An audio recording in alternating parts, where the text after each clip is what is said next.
10 members ఉన్నారు. ఉన్న వాళ్ళకి చెప్తున్నా లైక్ చేయమని.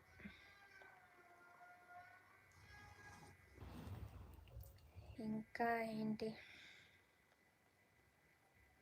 టీ తాగే అలవాటు ఉందా మీకు? ఉంటే మాత్రం ఒక్క బ్యాడ్ హ్యాబిట్ మానుకోండి. ఏంటంటే మార్నింగ్ పరగడుపున టీ అస్సలు తాగొద్దు. హెల్త్‌కి అస్సలు మంచిది కాదు. అదొకటి.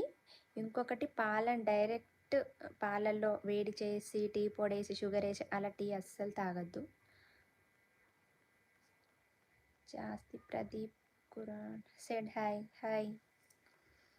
అలా అస్సలు తాగొద్దు. ఫస్ట్ డికాషన్ అది నాకు ఈ మధ్య తెలిసింది. అంటే నేను తాగను కదా! మా ఆయనకి పెడతా గానీ, పాలు వేడి చేసి, టీ పొడేసి అలా టీ చేసుకోవద్దంట. టీ డికాషన్ పెట్టుకొని, టీ డికాషన్ బాగా మరిగిన తర్వాత అప్పుడు పాలు పోసి జస్ట్ ఒక 5 మినిట్స్ ఉంచి అందులో షుగరేసి కలిపి అలా తాగాలంట. అలా మంచిదంట.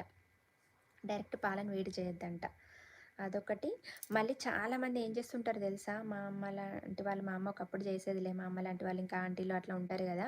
మార్నింగ్ టీ పెడతారు అందరి కోసము. అది మిగిలిందనుకోండి పారబోయరు. ఏవైనా వేస్ట్ చేస్తారు కానీ గింత టీ పారబోయడానికి వాళ్ళ ప్రాణం అస్సలు ఒప్పుకోదు. అంతెందుకు మా ఫ్రెండ్ కూడా ఉంది ఎదురుంగా మా ఫ్రెండ్ అది. అది వినాలని కూడా చెప్తున్నా. గంట తర్వాత దాన్ని మళ్ళీ వేడి